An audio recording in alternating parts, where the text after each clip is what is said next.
Bonjour Paola. Bonjour. Alors je précise que c'est un nom d'emprunt, Paola, pour protéger votre identité tout simplement. On a entendu parler de vous dans la presse il y a 1 an et demi maintenant. Non, un peu moins, l'affaire remonte à 1 an et demi, mais la presse s'en est inquiétée un peu plus récemment. Qu'est-ce qui vous est arrivé? Alors, il m'est arrivé que j'ai découvert que je suis marié par usurpation d'identité.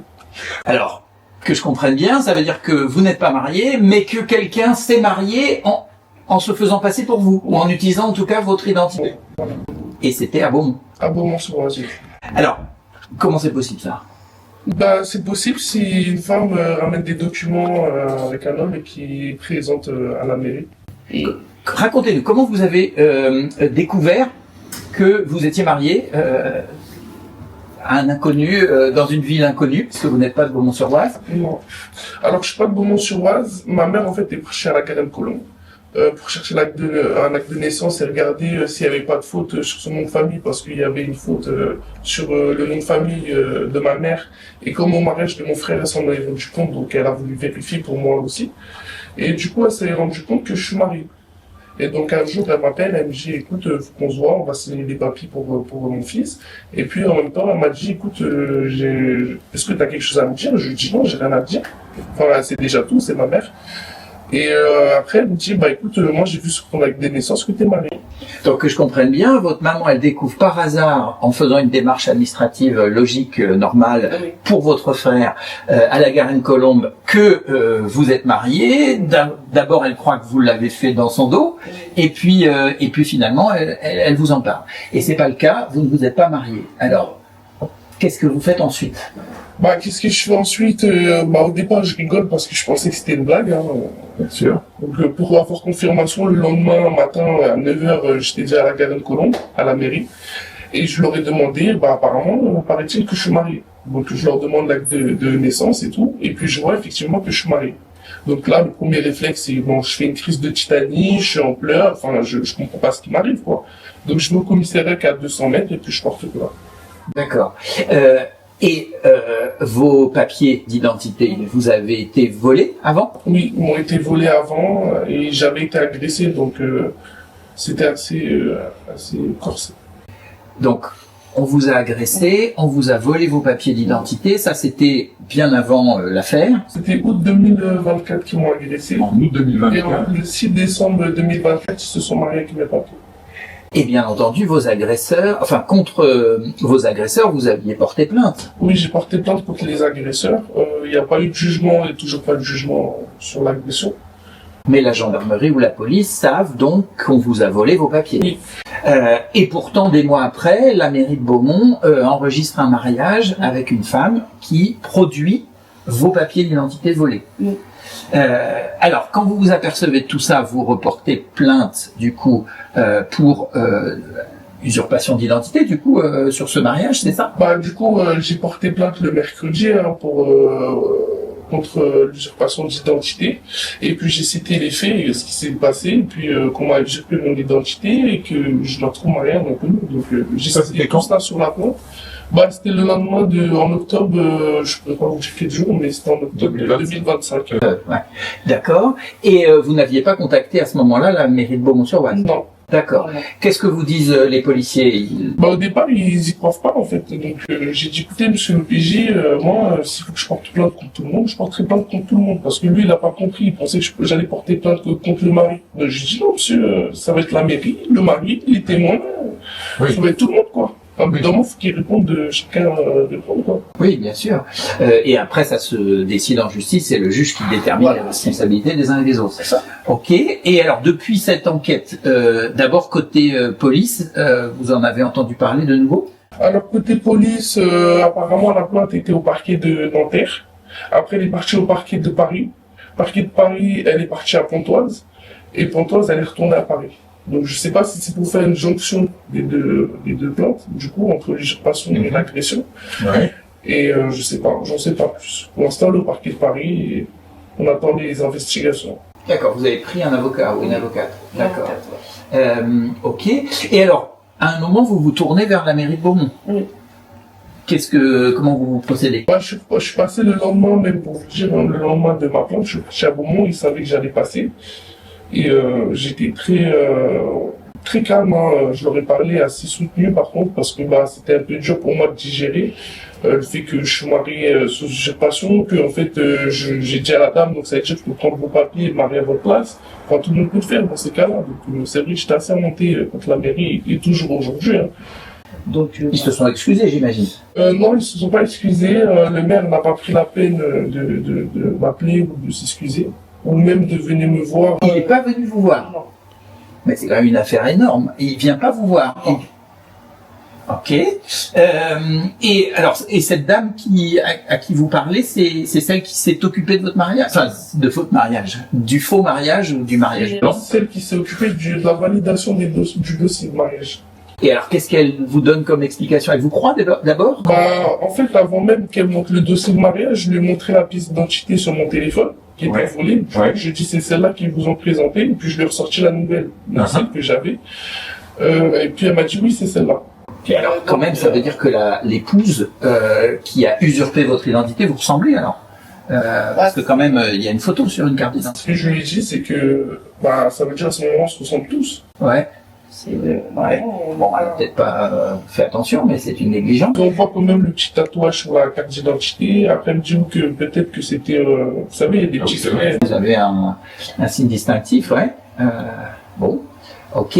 Alors, elle s'excuse quand même, ou elle reconnaît une faute? Elle s'est excusée vers la fin parce qu'elle a vu que moi je perdais un peu le sang-froid parce que au bout d'un moment ça empiète sur ma vie de tous les jours. Hein. Demain je peux rien faire quoi. Donc elle s'est excusée et elle m'a dit qu'elle allait faire le nécessaire au parquet, mais pour l'instant il n'y a pas d'annulation de mariage, donc je suis toujours marié. Et alors, donc là, on est il y a déjà longtemps. Qu'est-ce qui se passe ensuite? Parce qu'il se passe de longs mois jusqu'à. Pour l'instant, rien. Pour l'instant. Mais là, vous avez eu le maire à un moment quand même. Vous avez réessayé de demander des nouvelles? Non, je l'ai contacté sur Facebook. Ouais. J'ai laissé un commentaire. Parce que je suis arrivé à un stade où j'ai l'impression que passer par téléphone ou par mail, ça passe pas. Donc j'ai laissé un commentaire pour me dire que voilà dans quelle situation je me retrouve, que j'aimerais trouver une solution pour pouvoir régler ce problème et qu'ils puissent mettre la main à la pâte pour réparer ce préjudice. Il vous a répondu? Non, il m'a pas répondu. J'ai laissé 2-3 commentaires comme ça. Mais vous aviez quand même essayé, après votre première démarche à la mairie, quand vous avez parlé à cette femme, cette agente, vous avez pas essayé de rappeler ou d'écrire ou de revenir? Non, j'ai laissé le temps d'observation, voir un peu qui allait faire quoi. Ouais. Donc j'ai laissé le Parisien, TF1, etc. Et puis c'est quand ils ont vu que c'est passé à la télé qu'ils ont décidé de faire une sensibilisation. Voilà, au mois de janvier. Alors, qu'est-ce que vous appelez une sensibilisation? C'est par rapport à l'usurpation, enfin ils ont fait une sensibilisation par rapport à... Une formation pour les agents? Non, une sensibilisation, je crois, de la commune. Un truc comme ça, c'était sur les réseaux, j'ai vu une sensibilisation. Mais la mairie de Beaumont a organisé une sensibilisation à la question de l'usurpation à destination de la population ou de ses agents? De ses citoyens, je crois. Mais en tout cas, c'est le seul truc que j'ai vu en article. D'accord. Mais comment l'affaire est-elle sortie dans la presse, déjà? C'est vous qui avez contacté? Non, j'ai contacté, ouais. Parce que ça n'avançait pas? Non. Ça n'avançait pas, et en fait, moi j'ai porté plainte en octobre et j'ai contacté le Parisien en novembre. D'accord. Donc déjà, moi je pouvais pas attendre. Oui. Donc voilà. Le Parisien a produit son article, c'était en décembre. Et derrière, vous avez eu quelques autres médias. Oui, j'ai eu TF1 qui a appelé la mairie de... Ouais. Donc j'habite. Et la mairie, derrière, ne réagit pas. Comment elle répond à la presse? Qu'est-ce qu'elle dit? Je crois que le maire parle d'une enquête interne. Oui, il y a eu une enquête interne, voilà. En tout cas, il a dit qu'il a fait. Ouais. Mais vous? Moi, j'ai pas de nouvelles, j'ai pas de suite. Donc, sur les réseaux sociaux, vous n'obtenez pas de réponse du maire. On ne revient jamais vers vous. J'ai eu une réponse, c'était quand j'ai commencé à commenter les publications, qu'il a envoyé une interlocutrice de la mairie pour faire les alliés entre le maire et moi. Donc ça veut dire, dès qu'il y a du nouveau, bah, il me tient au courant, à moi et mon avocate. Et c'est le seul truc qu'il a mis en place, quoi. Vraiment. Alors, ça veut dire vous avez quand même eu une toute petite réponse sur les interpellations sur les réseaux sociaux de cette dame ou personne, en tout cas, qui s'est proposé d'en parler au maire, quoi. Enfin, Ok, c'est le maire qui l'a... Ah, c'est le maire qui lui a demandé de s'occuper de vous. Et depuis, rien. Bah, non, après, non, Et votre avocate, elle fait des démarches en on parallèle? fait des démarches. Elle a obtenu votre dossier de mariage, de faux mariage? Je pense non. pas. Non. Parce que la mairie, ils veulent pas leur fournir, donc ils veulent pas lui fournir. Moi aussi, j'ai demandé le dossier de mariage, on me l'a pas donné, donc... D'accord. Donc, pas d'excuses, pas d'explications, pas de pièces pour alimenter le dossier de votre plainte, puisque c'est quand même vous la victime. Et alors, ce fameux mariage, il a lieu donc entre une dame qui prend votre identité et un monsieur. Les deux déclarant vivre ensemble, déjà, avant le mariage, et à Beaumont. Oui. Qui fait le mariage? C'est le maire, vous savez, ou c'est un adjoint? Est-ce que vous avez pu avoir cette information? Apparemment, c'est le maire adjoint qui a célébré le mariage. L'adjoint au maire. Alors, et vous avez un nom, non? D'accord. Et vous n'avez pas essayé de joindre cet adjoint au maire? Si, j'ai essayé de joindre le maire pour l'adjoint au maire, Ouais. mais bon, personne... Par mail aussi ou Non, pas que par les réseaux sociaux? par téléphone ou réseaux sociaux. Un téléphone. Vous aviez eu aussi le Ouais, téléphone de la mairie, quoi. Ouais. D'accord. Donc vous avez téléphoné à la mairie et vous avez aussi laissé des messages sur les réseaux sociaux et aucune réponse. Personne n'a pas de... Et vous n'êtes pas allé physiquement depuis cette fois où vous êtes allé? vous êtes retourné. Au mois de mars. Ok. Et Donc après, il n'y a rien qui bouge, quoi. Enfin, là, quelqu'un vous a reçu au moins? si, ils m'ont reçu, mais il n'y a pas de... Eux, ils peuvent Qui vous a reçu? Juste la dame qui est en Il y a charge l'accueil et il y a ceux qui sont à l'état civil. D'accord. Donc vraisemblablement la dame qui s'est occupée du mariage. Non, il n'était pas là.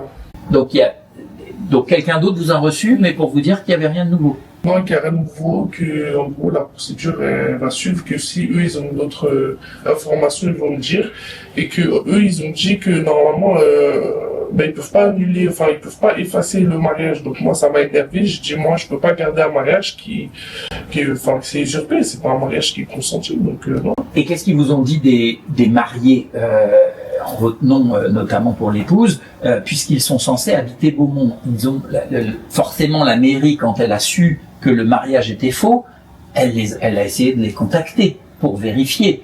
Et c'est très simple puisque nous sommes dans une petite ville, donc l'adresse que ces époux ont laissée pour leur mariage, il est facile de s'y rendre. Vous avez aucun écho là-dessus, aucune démarche. Il n'y a aucune démarche. Ok, c'est affligeant, c'est affligeant. Alors déjà nous, on va vous présenter des excuses au nom de cette mairie, même si on n'est pas dans la mairie, mais on est quelques-uns à être des élus de cette population au nom de laquelle le mariage a été prononcé. Donc au-delà du maire, on se sent responsable moralement parce que c'est vraiment moche ce qu'on vous a fait. Je crois savoir que vous êtes maman en plus. Et que donc, si vous aviez l'intention d'avoir un autre enfant, ou s'il vous arrivait quelque chose, eh bien, cet enfant, il va à qui? Il va au faux mari. C'est un micmac complètement fou, quoi. Et puis peut-être qu'on va vous voler ou d'autres choses avec cette usurpation, puisque après tout, les coupables sont dans la nature, les papiers sont dans la nature. C'est invraisemblable. C'est invraisemblable. Donc vraiment, nous, on est désolés. On va tout faire pour essayer de faire éclater la vérité, à commencer par essayer de savoir ce qu'il en est de cette enquête interne que le maire dit avoir diligentée à ce sujet pour connaître les responsabilités. On va essayer de voir aussi ce maire adjoint, ce qu'il en dit, et puis nous on vous tiendra au courant, mais parce qu'on ne peut pas faire beaucoup plus, mais c'est complètement fou. Donc merci déjà d'avoir eu le courage de témoigner. On espère que si les gens partagent cette vidéo, peut-être qu'à un moment, ça va faire une pression supplémentaire sur la mairie, sur la police, sur l'officier de police judiciaire, l'OPJ que vous avez mentionné, pour que ça bouge, parce que ça peut pas durer. Ça fait déjà un an et demi qu'on vous a volé vos papiers et au moins une année que... Bientôt 2 ans qu'on m'a volé mes papiers. Ouais. Et 1 an et demi. Et 1 an et demi, pareil. C'est énorme. C'est énorme. Bon. Ben, merci En tout beaucoup. cas, merci de m'avoir accueilli et d'avoir fait ce reportage. Merci.